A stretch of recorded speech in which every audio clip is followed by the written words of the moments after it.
Good morning students, welcome to Blue Stars Higher Secondary School online classes. Today we are going to see 11th Physics Unit Laws of Motion. The topic is friction.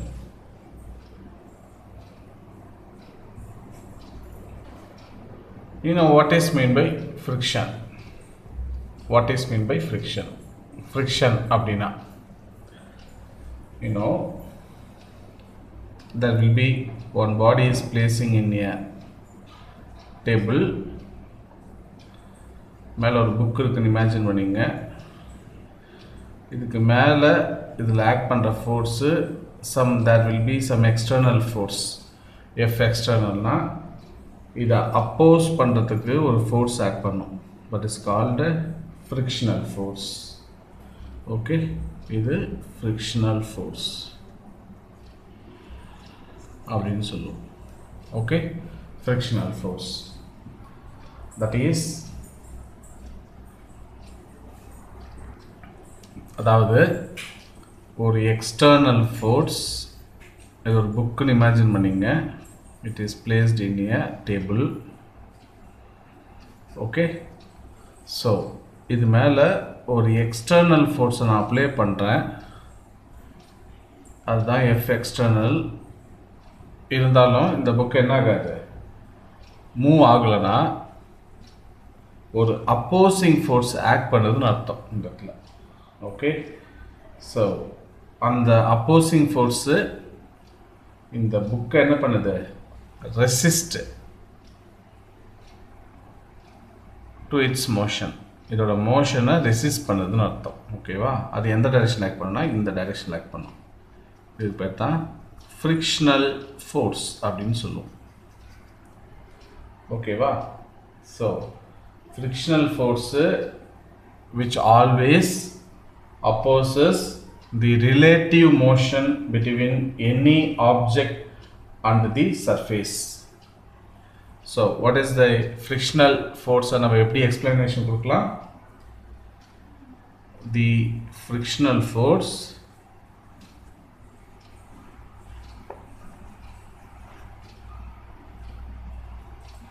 which always opposes the relative motion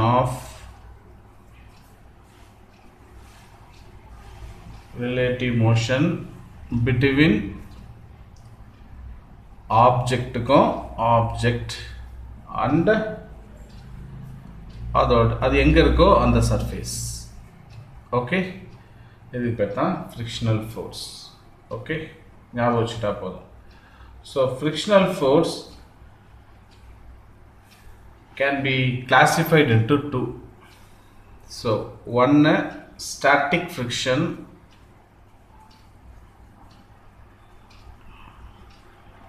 so இதை என்னன்னு சொல்லணும்னா FS vector அப்படின்னு represent பண்ணுவோம். So second one is called kinetic friction.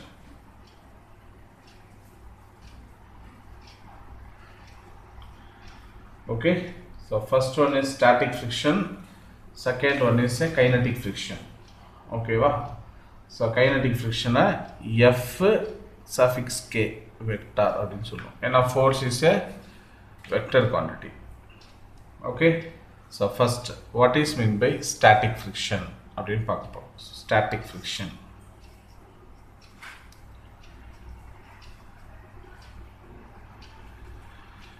Fs vector.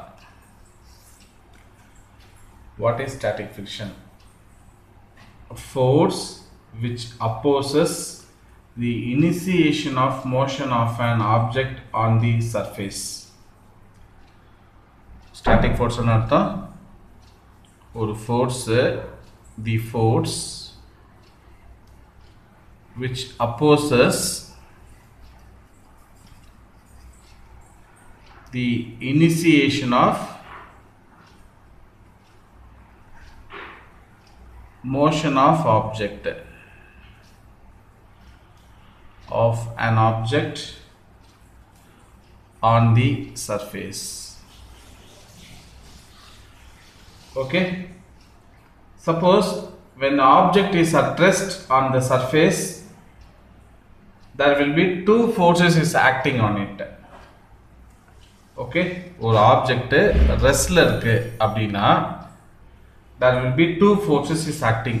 ஒரு table மேல ஒரு book இருக்கு, so it is placed in a table. There will be two forces is acting on that particular book. என்ன force தெரியும்? you know, மேல act பண்ணது normal force, so downward டைரக்ஷனில் act பண்ணது கிராவிடேஷனல் ஃபோர்ஸ். ஸோ இது ப்ரீவியஸாக நம்ம பார்த்துருக்கோம். ஓகே, ஸோ ரெண்டு ஃபோர்ஸும் சேம் டைமில் ஆக்ட் பண்ணுறதுனால ரிசல்டன்ட் ஃபோர்ஸ் என்னவா இருக்கும்? அந்த ஆப்ஜெக்டில் 0 இருக்கும். ஸோ அந்த ஆப்ஜெக்ட் என்ன ஆகுது? ரெஸ்டில் இருக்குது. ஸோ அப்போர்டு நார்மல் ஃபோர்ஸ் ஆக்ட் பண்ணுறது, டவுன்வர்ட் கிராவிடேஷன் ஃபோர்ஸ் ரெண்டு ஈக்குவல் ஆகிறதுனால அந்த பாடி எப்படி இருக்கு? as a result it should be in rest. Okay, இது மேலே I am going to apply one external force. இதில் ஒரு எக்ஸ்டர்னல் ஃபோர்ஸ் நான் அப்ளை பண்ணுறேன். ஸோ எக்ஸ்டர்னல் ஃபோர்ஸ்னால் இப்படி மூவ் பண்ணுறேன், ரைட்டா? ஒரு எக்ஸ்டர்னல் ஃபோர்ஸ் அப்ளை பண்ணும்போது வாட் ஹேப்பன்ட்? ஸோ என்ன பார்க்குறோம்? ஒரு எக்ஸ்டர்னல் ஃபோர்ஸ் இது மேலே ஆக்ட் பண்ணுது. இந்த எக்ஸ்டர்னல் ஃபோர்ஸு என்ன பண்ணும்? ஆக்ட் பண்ணும்போது இதோட சர்ஃபேஸ் மேலே ஒரு equal and opposite force act பண்ணும். ஓகேவா? அந்த ஆப்போசிட் ஃபோர்ஸு இந்த பாடியை மோஷனில் இல்லாமல் ரெசிஸ்ட் பண்ணும். ஓகேவா? நல்லா கான்செப்டை புரிஞ்சுங்க. ஒரு எக்ஸ்டர்னல் ஃபோர்ஸ் அப்ளை பண்ணுறேன், இந்த ஒரு very small external force apply பண்ணும்போது இந்த பக்கம் ஆப்போசிட் டைரெக்ஷனில் ஈக்குவலாக ஒரு அப்போசிங் ஃபோர்ஸை ஆக்ட் பண்ணும். ஓகேவா? அந்த அப்போசிங் ஃபோர்ஸு இந்த ஆப்ஜெக்டை ரெஸ்டில் வச்சுக்கிறதுக்கு ட்ரை பண்ணும். ஓகே, ஸோ அப்போ நம்ம பார்க்கும்போது அப்போஸ் பண்ணுற ஃபோர்ஸ் வந்து ஃப்ரிக்ஷனல் ஃபோர்ஸ்னு முன்னாடி ப்ரீவியஸ் கான்செப்டில் பார்த்தோம். அப்படின்னா இந்த எக்ஸ்டர்னல் ஃபோர்ஸ் எஃப் எக்ஸ்டர்னலும் ஃப்ரிக்ஷனல் ஃபோர்ஸும் எப்படி இருக்கு? ஈக்குவலாக இருக்கு. ஓகே, சப்போஸ் இஃப் இந்த எக்ஸ்டர்னல் ஃபோர்ஸை I am going to increase, external force நான் இன்க்ரீஸ் பண்ணுறேன் ஒரு சர்டன் லிமிட்டுக்கு அப்புறம். எப்படின்னா புரிஞ்சுக்கணும், ஸ்லோவாக கொடுக்குற இந்த புக்கு நகரலை, because opposing force frictional force என்ன பண்ணுது? அப்போஸ் பண்ணுது. இப்போது எக்ஸ்டர்னல் ஃபோர்ஸை I am going to increase. அப்படி இன்க்ரீஸ் பண்ணும்போது ஒரு பர்டிகுலர் லிமிட்டுக்கு மேலே என்ன ஆகும்? இந்த அப்போசிங் ஃபோர்ஸ் இருக்கு இல்லையா, ஃப்ரிக்ஷனல் ஃபோர்ஸு, அது வந்து எக்ஸ்டர்னல் ஃபோர்ஸ் வந்து பேலன்ஸ் பண்ணாது. அப்போ என்ன ஆகும்? இந்த ஆப்ஜெக்ட் ஸ்டார்ட் டு மூவ். கரெக்டாக? இந்த பாடி இல்லைன்னா இந்த ஆப்ஜெக்ட் இல்லை மூவ் ஆக பார்க்கும். ஓகேவா? ஓகே, இப்போ ஸ்லைட் ஆகும்போது external force equal to frictional force. இப்போ எக்ஸ்டர்னல் ஃபோர்ஸ் நான் இன்க்ரீஸ் பண்ணும்போது என்ன ஆகும்? It should be object try to move. ஓகேவா? இதை ஒரு எம்பிரிக்கல் ரிலேஷனில் we can explain that empirical relation equal to 0 is lesser than or equal to Fs. Fs is a static friction which is lesser than equal to mu s n அப்படின்னு சொல்லுவோம். What is mu s na?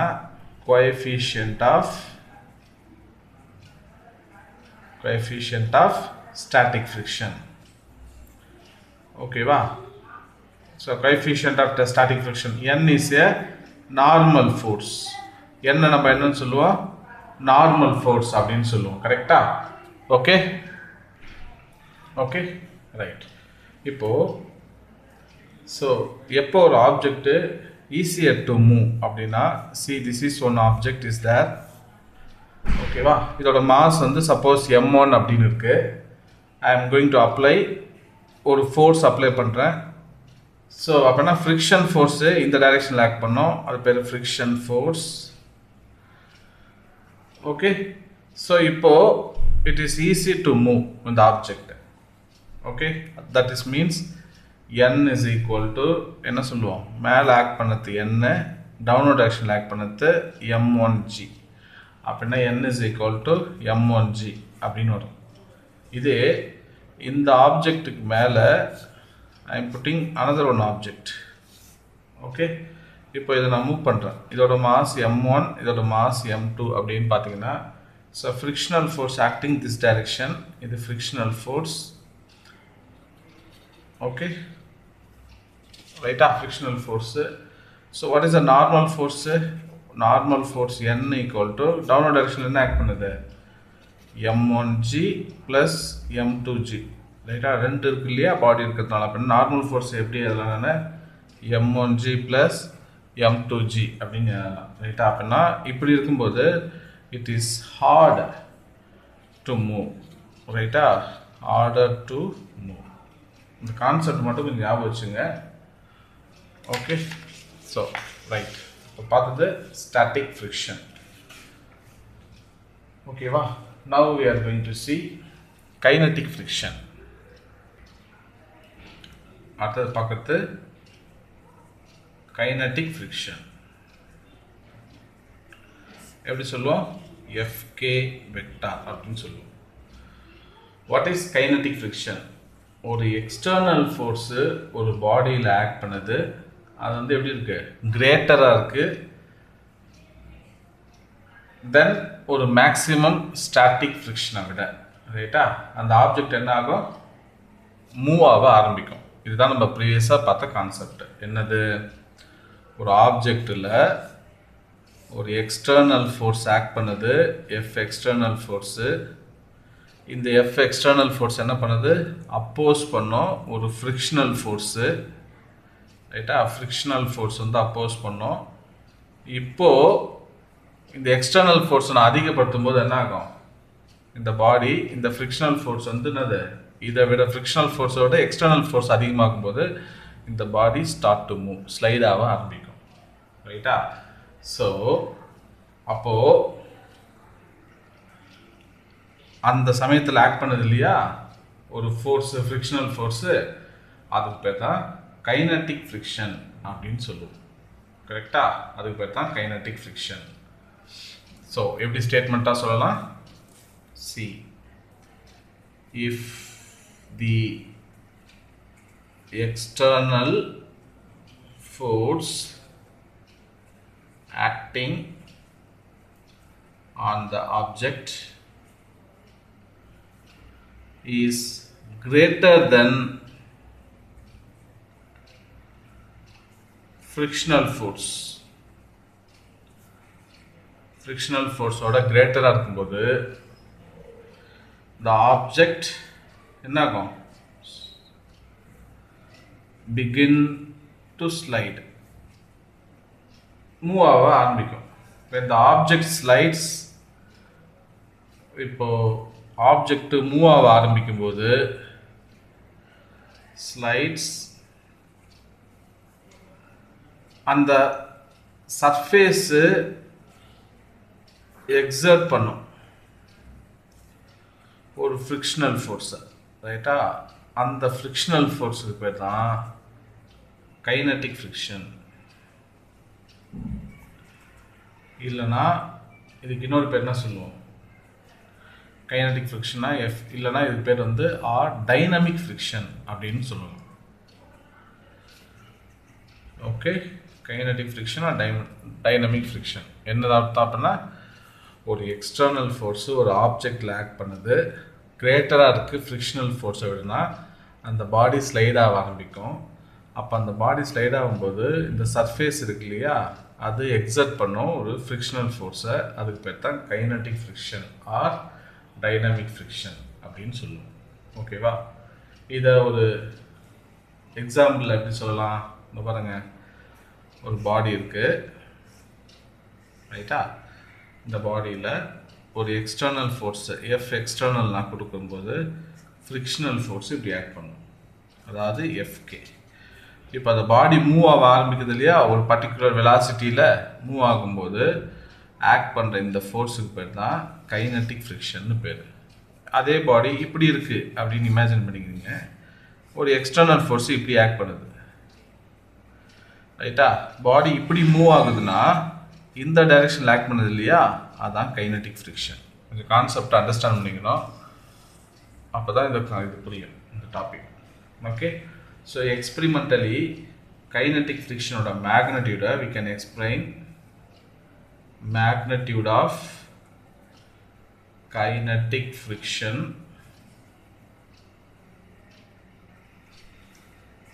Fk என்னன்னு சொல்லலாம் mu kn அப்படின்னு சொல்லலாம் ஓகேவா இதில் mu k பேர் என்ன அர்த்தம்னா coefficient of kinetic friction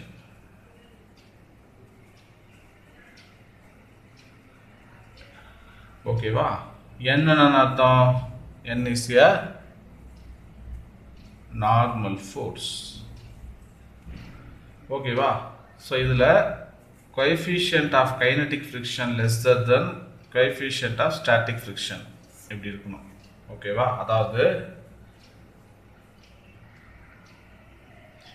kinetic coefficient of kinetic friction ஓட coefficient of static friction அதிகமாக இருக்கும் ரைட்டா இதான் அர்த்தம் நெக்ஸ்ட்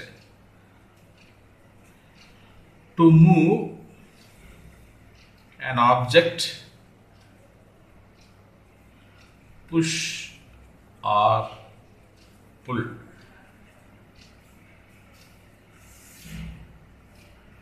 which is easier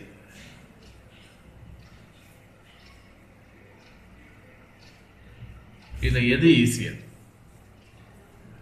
ஒரு ஆப்ஜெக்டை புல் பண்ணுறது ஈஸியா புஷ் பண்ணுறது ஈஸியா அப்படின்னு நம்ம பார்க்க போகிறோம் கரெக்டா ஒரு ஆப்ஜெக்டை புல் பண்ணுறது புஷ் பண்ணுறது ஓகே ஸோ ஃபஸ்ட்டு ஒரு ஆப்ஜெக்ட் இருக்குது ரைட்டா இதான் ஒரு ஆப்ஜெக்ட்னு இமேஜின் பண்ணிங்க சி திஸ் இஸ் ஆப்ஜெக்ட்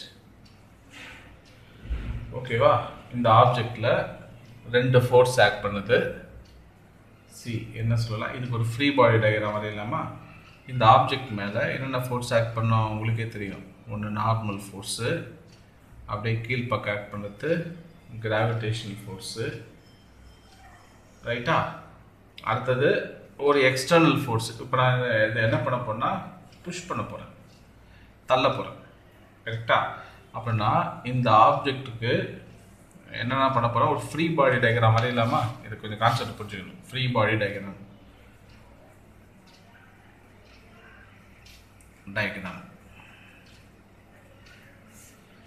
இதுதான் ஆப்ஜெக்ட் பாயிண்ட் ரைட்டா ஆப்ஜெக்ட் தான் இதுக்கு மேலே ஆக்ட் பண்ணுறது நார்மல் ஃபோர்ஸ்ன்னு தெரியும் அப்படியே கீழே ஆக்ட் பண்ணுறது கிராவிடேஷன் ஃபோர்ஸ்ன்னு தெரியும் ஸோ இப்போ என்ன பண்ண போறேன்னா இதை புல் பண்ண போகிறேன் சாரி புஷ் பண்ண போகிறேன் அப்படி தள்ள போகிறேன் மூவ் பண்ண போகிறேன் இதை புல் பண்ண போகிறேன் ரைட்டா இப்படி புல் பண்ண போகிறேன் அப்படின்னா இதில் ஒரு ஃபோர்ஸ் இப்படி ஆக்ட் பண்ணுமா இப்படி ஆக்ட் பண்ண ஃபோர்ஸு நான் இப்படி ஒரு ஃபோர்ஸு கொடுத்தாலே ஒரு ஃப்ரிக்ஷனல் ஃபோர்ஸ் இப்படி ஆக்ட் பண்ணும் இல்லையா அதுக்கு பார்த்தா ஸ்டாட்டிக் ஃப்ரிக்ஷன் இந்த டைரெக்ஷனில் ஆக்ட் பண்ணும் இது எஃப்எஸ்ன்னு எடுத்துப்பான் சார் ஒரு எக்ஸ்டர்னல் ஃபோர்ஸ் ஆக்ட் பண்ணுதுன்னா அதுக்கு ஆப்போசிட்டில் ஆக்ட் பண்ணது தான் வந்து ஸ்டாட்டிக் ஃப்ரிக்ஷனல் ஃபோர்ஸ் அப்படின்னா ஸ்டாட்டிக் ஃப்ரிக்ஷனல் ஃபோர்ஸ் இப்படி ஆக்ட் பண்ணுதா அப்படின்னா ஃப்ரீ பாடி டயக்ராம்லாம் எப்படி போடலாமா எஃப்எஸ்ன்னு இதுதான் ஃப்ரீ பாடி டயக்ராம் மறந்துடக்கூடாது வெரி இம்பார்ட்டண்ட் ரைட்டா ஸோ இப்போ என்ன பண்ண போகிறேன் இந்த ஆப்ஜெக்டை நான் புஷ் பண்ணுறேன் தள்ளுறேன் ரைட்டா எஃப்னு ஒரு ஃபோர்ஸை கொடுத்து பண்ணுறேன் அப்படின்னா இந்த எஃப் ரெண்டு காம்போனண்ட்டை ரிசால்வ் பண்ணும் so listen very important concept கொஞ்சம் அண்டர்ஸ்டாண்ட் பண்ணிங்க கவனிங்க டீட்டெயிலில் எஃப்னு ஒரு ஃபோர்ஸ் நான் அப்ளை பண்ணுறேன் புஷ் பண்ணுறேன் அப்படின்னா இந்த எஃப் ஃபோர்ஸ் ரெண்டு காம்போனண்ட் ரிசால்வ் பண்ணும் ஒன்று இப்படி ஒன்று இந்த பக்கம் ரைட்டா இஃப் ஆங்கிள் தீட்டா இதுனா இது பேர் வந்து எஃப் காஸ் தீட்டா இது எஃப் சைன் தீட்டா ரெண்டு காம்போனண்ட் ரிசால்வ் பண்ணுது பாரு ஒரு ஆப்ஜெக்ட் மேலே என்னென்ன ஃபோர்ஸ் ஆக்ட் பண்ணுது பார்த்தீங்கன்னா ஒரு நார்மல் ஃபோர்ஸ் கிராவிடேஷன் ஃபோர்ஸு நான் கொடுக்குற புஷ் ஒரு ஃபோர்ஸ் இப்படி ஆக்ட் பண்ணுது ஸ்டாட்டிக் ஃப்ரிக்ஷனல் ஃபோர்ஸு இந்த டைரெக்ஷனில் ஆக்ட் பண்ணுது இப்போ நான் கொடுக்குற ஃபோர்ஸு ரெண்டு காம்போனண்ட்டு ரிசால்வ் பண்ணும் மேக்கிங் ஆங்கிள் தீட்டானா இது எஃப் காஸ் தீட்டா இது எஃப் சைன் தீட்டா கரெக்டா ஸோ இப்போ நான் இது ஒரு ஈக்குவேஷனே எழுதலாமா இதை பாருங்க ஸோ எப்படி எழுதலாம் see this is இந்த பாருங்க நார்மல் ஃபோர்ஸ் இது n ரைட்டா n புஷ் பண்றல நான் n push equal to downward டைரக்ஷன்ல எத்தனை ஃபோர்ஸ் ஆக்ட் பண்ணுது பாருங்க தோ ஒரு ஃபோர்ஸ் mg ஆக்ட் பண்ணுது டவுன்வர்ட் டைரக்ஷன்ல கூடவே f cos θ ஆக்ட் பண்ணுது பாருங்க அப்பனா பிளஸ் f cos θ ன்னு போட்டுடலாமா அப்பனா நார்மல் ஃபோர்ஸ் மேல ஒன்னு தான் ஆக்ட் பண்ணுது டவுன்வர்ட் டைரக்ஷன்ல ரெண்டு ஃபோர்ஸ் ஆக்ட் பண்ணுது பாருங்க f cos θ ஒன்னு mg ஒன்னு கரெக்ட்டா சோ இதுல இருந்து நான் ஈக்குவேஷன் எழுதலாமா static friction equation so maximum static friction place equation number 1 பாத்துறோம் பாருங்க fs maximum என்ன எழுத போறேன் mu s n அப்படினு எழுத போறேன் இங்க n புஷ் இருக்குதுனால இந்த இடத்துல I am putting push பாரு mu s mg plus f cos θ என்னோட வேல்யூ சப்ஸ்டிட்யூட் பண்ணிட்டேன் அப்பனா fs maximum என்னவா இருக்கு mu s mg plus f cos θ இது வந்து ஒரு ஆப்ஜெக்ட்டை நான் புஷ் பண்ணும்போது தள்ளும்போது புஷ் பண்ணும்போது கிடைக்கிறது இப்போ ஒரு ஆப்ஜெக்ட்டை நான் புல் பண்ண போறேன் இழுக்க போறேன் இப்போ நான் போய் புல் பண்ண போறேன் இந்த பாரு ஆப்ஜெக்ட் ரைட்டா சோ இதுல என்ன பண்ண போறேன் இந்த ஆப்ஜெக்ட்டை நான் புல் பண்ண போறேன் இழுக்க போறேன் இப்படி புடிச்சு இழுக்க போறேன் இதான் ஃபோர்ஸ் F ரைட்டா அப்பனா இப்படி ஃபோர்ஸ் ஆக்ட் பண்ணதுனா ஸ்டாட்டிக் ஃபிரிக்ஷன் எப்படி ஆக்ட் பண்ணும் Fs இப்படி ஆக்ட் பண்ணும் ஆமா தானே இந்த ஃபோர்ஸ்க்கு ஆப்போசிட்ல ஓகேவா இப்போ நான் ஒரு ஃப்ரீ பாடி டயகிராம் வரையலாமா see free body diagram so dot இதான் வந்து ஆப்ஜெக்ட் எப்பவுமே இது மேல ஆக்ட் பண்ற ஃபோர்ஸ் நார்மல் ஃபோர்ஸ் கீழ ஆக்ட் பண்ற ஃபோர்ஸ் mg சோ நீங்க போட்டு வச்சுக்கலாம் இந்த இடத்துல நார்மல் ஃபோர்ஸ் ஆக்ட் பண்ணும் கீழ mg ஆக்ட் பண்ணும் ரைட்டா இப்போ பாரு ஃபிரிக்ஷனல் ஃபோர்ஸ் இப்படி ஆக்ட் பண்ணுது இத பாரு சாரி எக்ஸ்டர்னல் ஃபோர்ஸ் இப்படி ஆக்ட் பண்ணுது ஃபிரிக்ஷனல் ஃபோர்ஸ் இப்படி ஆக்ட் பண்ணுது இது Fs முடிஞ்சு போச்சா இதுதான் வந்து ஃப்ரீ பாடி டயகிராம் வரைஞ்சிட்டேன் இப்போ இங்க நல்லா கவனி இந்த இடத்துல புல் பண்ண போறேன் இழுக்கிறேன் புல் பண்ணும்போது இது ரெண்டு காம்பவுண்ட் ரிசால்வ் பண்ணும் ஒன்னு இப்படி ஒன்னு இது போல சோ இங்க ஆங்கிள் θனா இது f cos θ இது f sin θ கரெக்ட்டா இப்போ நான் அத புல் பண்றேன் இப்படி புடிச்சு இழுக்கிறேன் புல் பண்ணும்போது ரெண்டு காம்பவுண்ட் ரிசால்வ் ஆகுது f cos θ ஒன்னு f sin θ ஒன்னு இப்போ நான் ஈக்குவேஷன் எழுதலாமா என்ன ஈக்குவேஷன் வரும் n புல் கரெக்ட்டா என்ன வரும் இப்போ பாரு அப்வர்ட் டைரக்ஷன்ல எத்தனை ஃபோர்ஸ் ஆக்ட் பண்ணுது டவுன்வர்ட் டைரக்ஷன் என்ன ஃபோர்ஸ் ஆக்ட் பண்ணுது பாரு அப்வர்ட் ஃபோர்ஸ்ல n ஆக்ட் பண்ணுது சோ நல்லா புரிஞ்சுக்கோ அப்வர்ட் டைரக்ஷன்ல ரெண்டு ஃபோர்ஸ் ஆக்ட் பண்ணுது அப்படினா n புல் பிளஸ் f cos θ ன்னு போட போறேன் இது எதுக்கு ஈக்குவலா இருக்கும் டவுன்வர்ட் டைரக்ஷன்ல ஆக்ட் பண்ற ஃபோர்ஸ்க்கு mg க்கு கரெக்ட்டா சோ இது f cos θ இந்த பக்கம் வந்துச்சுனா n pull equal to mg minus f cos θ இதெல்லாம் இதை எப்போ நான் ஈஸியா எழுதலாமா ஈக்குவேஷன் சோ இதுல இருந்து ஸ்டாட்டிக் ஃபிரிக்ஷன் எழுதலாமா மேக்ஸிமம் என்ன வரும் mu s n புல் வரும் சப்ஸ்டிட்யூட் பண்ணா mu s n புல்லோட வேல்யூ தெரியும் mg minus f cos θ இது வந்து ஸ்டாட்டிக் ஃபிரிக்ஷன் fx மேக்ஸிமம் இது வந்து புல்க்கு இப்போ ரெண்டு ஈக்குவேஷன் கம்பைன் பண்ணியதவா for push now fs maximum equal to mu s mg plus f cos θ அப்படினு கிடைச்சது இங்க for pull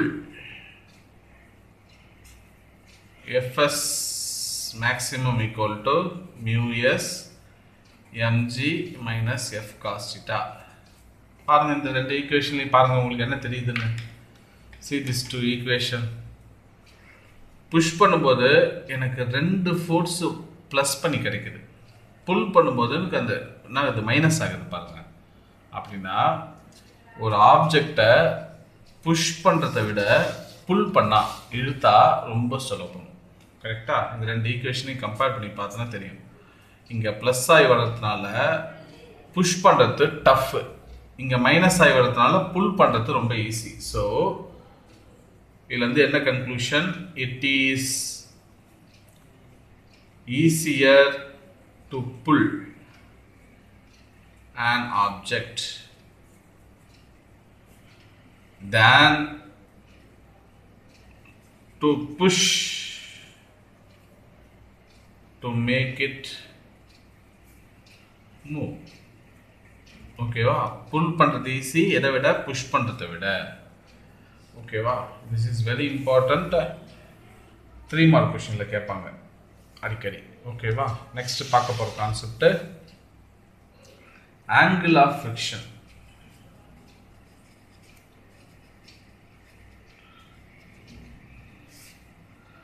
So very important concept, angle of friction. What is angle of friction? அப்படின்னா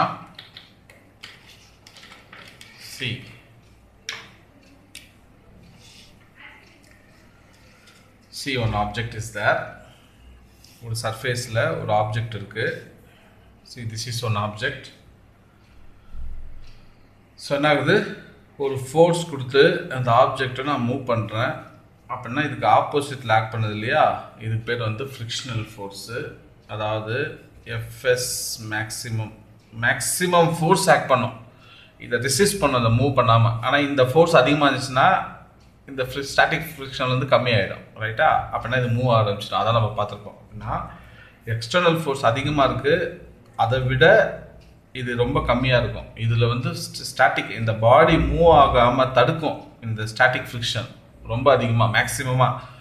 ஆனால் இதை விட இந்த ஃபோர்ஸ் அதிகமாகிடுச்சுன்னா மூவ் ஆக ஆரம்பிச்சிடும். கரெக்டாக? அதுதான் இந்த இடத்துல. ஸோ இப்போ பார்த்தீங்கன்னா இதில் ஒரு நார்மல் ஃபோர்ஸு, ஸோ இப்படி இருக்குது, இதில் ஒரு ரிசல்டன்ட் ஒரு ஃபோர்ஸ் ஆக்ட் பண்ணுது அப்படின்னு பார்த்தீங்கன்னா, ரைட்டா? ஒரு resultant force. see this is எப்பயுமே நம்ம பார்த்துருப்போம். இதுக்கு பேர் என்னது? நார்மல் ஃபோர்ஸ்ன்னு தெரியும். அதை என் வெக்டார்னு எடுத்துக்கிறேன். இதுக்கு பேர் என்னது?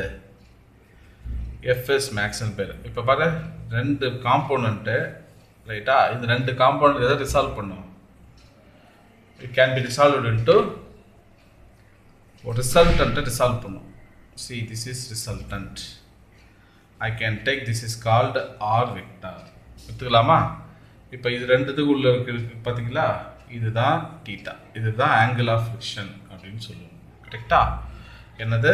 ஒரு ஆப்ஜெக்ட் இருக்கு, ஒரு ஃபோர்ஸ் கொடுத்துக்கிறோம் மூவ் பண்ணுறதுக்கு. இப்படி ஆக்ட் பண்ணது வந்து static friction, maximum static frictional. அப்படின்னா இப்படி ஆக்ட் பண்ணது எஃப்எஸ் மேக்ஸிமம், இப்படி ஆக்ட் பண்ணும் நார்மல் ஃபோர்ஸ் நமக்கு தெரியும். இது ரெண்டும் இதோட ரெண்டுத்தோட ரிசல்டன்ட்டு ஆர் இப்படி ஆக்ட் பண்ணோம், மேக்கிங் அன் ஆங்கிள் தீட்டா. இந்த தீட்டாக்கு பேர் தான் ஆங்கிள் ஆஃப் ஃப்ரிக்ஷன் அப்படின்னு பேர். இதில் இந்த ஆர் வெக்டார் அப்படின்னா என்ன அர்த்தம் சொல்லு? ரிசல்டன்ட் ஃபோர்ஸ் அப்படின்னு சொல்லுவோம் நம்ம. ரிசல்டன்ட் ஃபோர்ஸ், ரைட்டா? அப்படின்னா ஆர் வெக்டார்னா என்ன அர்த்தம் மேத்தமெட்டிக்கலா? R vector equal to N vector plus இந்த வெக்டார். அப்படின்னா என் வெக்டார் ப்ளஸ் எந்த வெக்டாரு? FS vector maximum.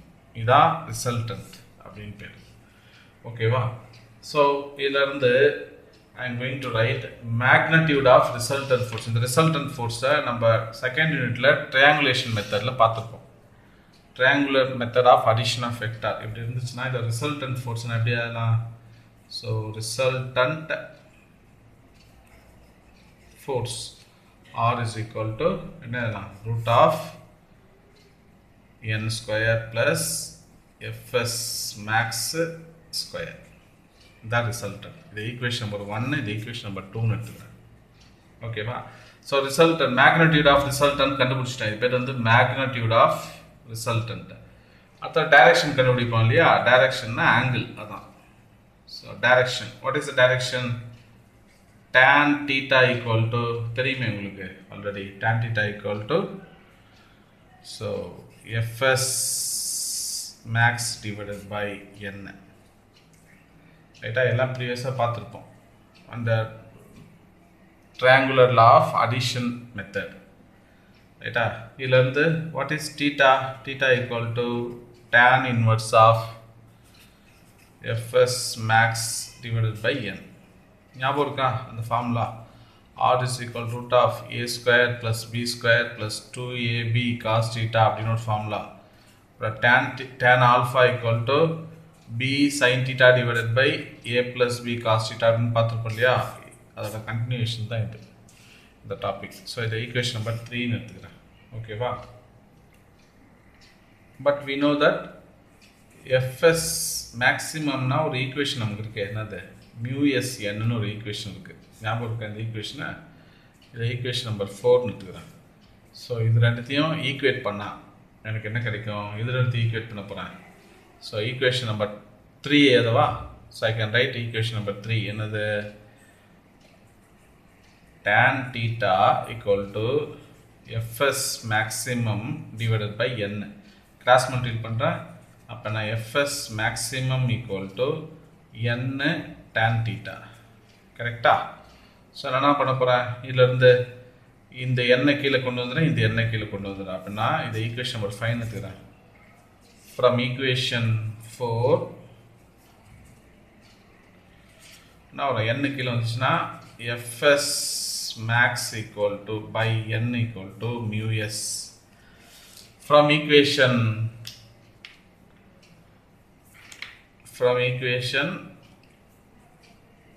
5 எப்படி ஆகலாம்? fs max divided by n equal to tan theta.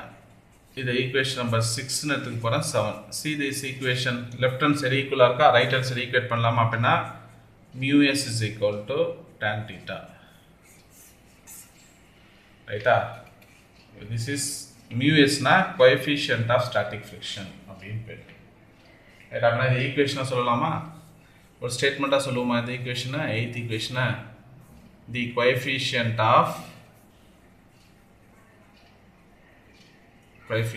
of static friction is equal to என்னவா இருக்கும்? equal to இது என்னது?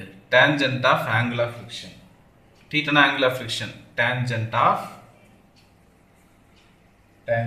of the angle of friction. அவ்வளோதான்ப்பா. this is called angle of friction அப்படின்னு பேர். very important topic. okay, right. now come to assignment part.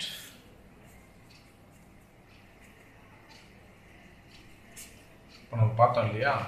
what is static friction?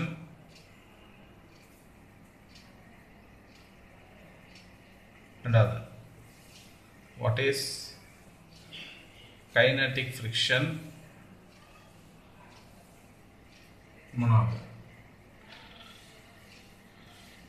which is easier to pull or push? நாலாவது explain angle of friction.